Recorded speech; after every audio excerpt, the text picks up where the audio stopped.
Okay, picture this. Deep in the Nevada desert lies one of the absolutely most secretive places on Earth.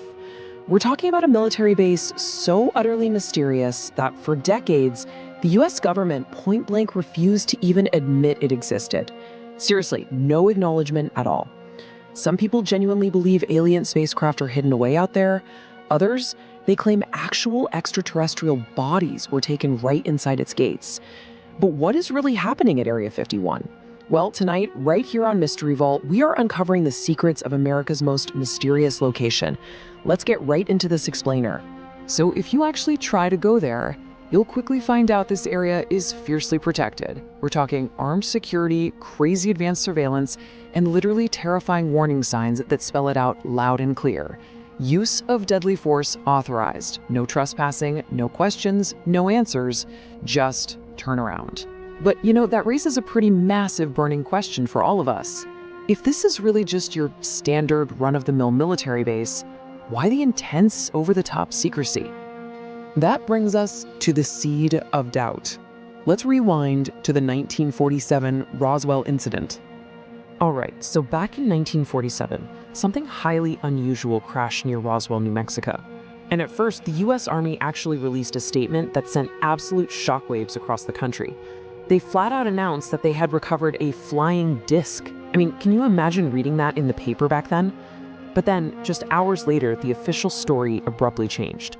Suddenly, officials were claiming, oh, nope, it was merely a weather balloon. And it's exactly that sudden, jarring flip-flop that sparked decades of conspiracy theories.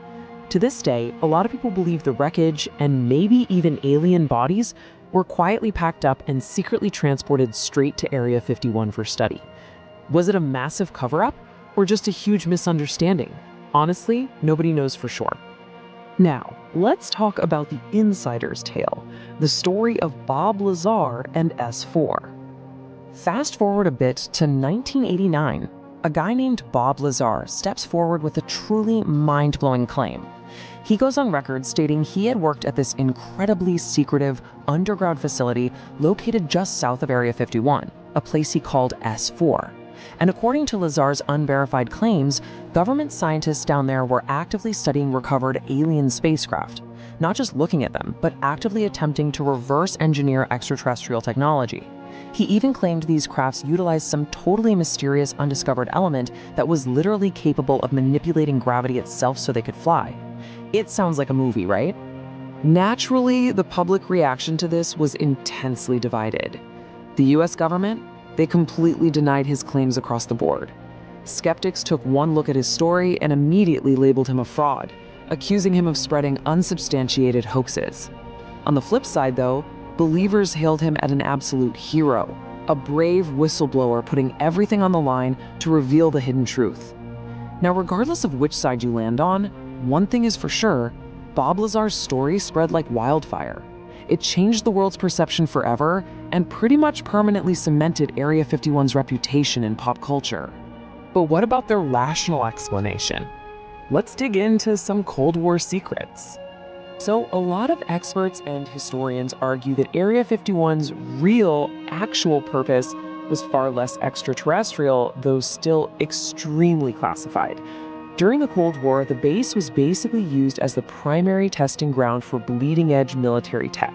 We're talking about legendary, top-secret aircraft here, like the U-2 spy plane and the SR-71 Blackbird. And let me tell you, the SR-71 was a jet so ridiculously advanced it could fly at 3 times the speed of sound. It could literally just outrun missiles fired at it. Incredible stuff. Now, I want you to imagine you're just an ordinary citizen living out in the Nevada desert back in the 1950s or 60s. You're minding your own business, you look up into the sky, and you see this bizarre, highly experimental aircraft, like the U-2 or the SR-71, flying at absolutely unprecedented altitudes and impossible speeds. To someone who has literally zero idea that these top-secret military programs even exist, those things wouldn't look like airplanes at all. Honestly, they would look completely alien. So experts make a really solid point here. They argue that this military reality, the testing of top-secret aircraft, perfectly explains the massive spike we saw in public UFO sightings at the time. But wait, even if we completely accept that rational explanation, that Area 51 was just a testing facility for Cold War spy planes, it kind of feels like it doesn't answer everything, does it? Think about it. If it was simply for testing military airplanes, why on earth would they keep everything hidden for so incredibly long? Why the deadly force signs? Perhaps the greatest mystery of Area 51 isn't even about what is hiding behind those chain link fences. It's the sheer magnitude of what the government still refuses to reveal to us. So, what's the bottom line here? Are aliens really hidden inside Area 51?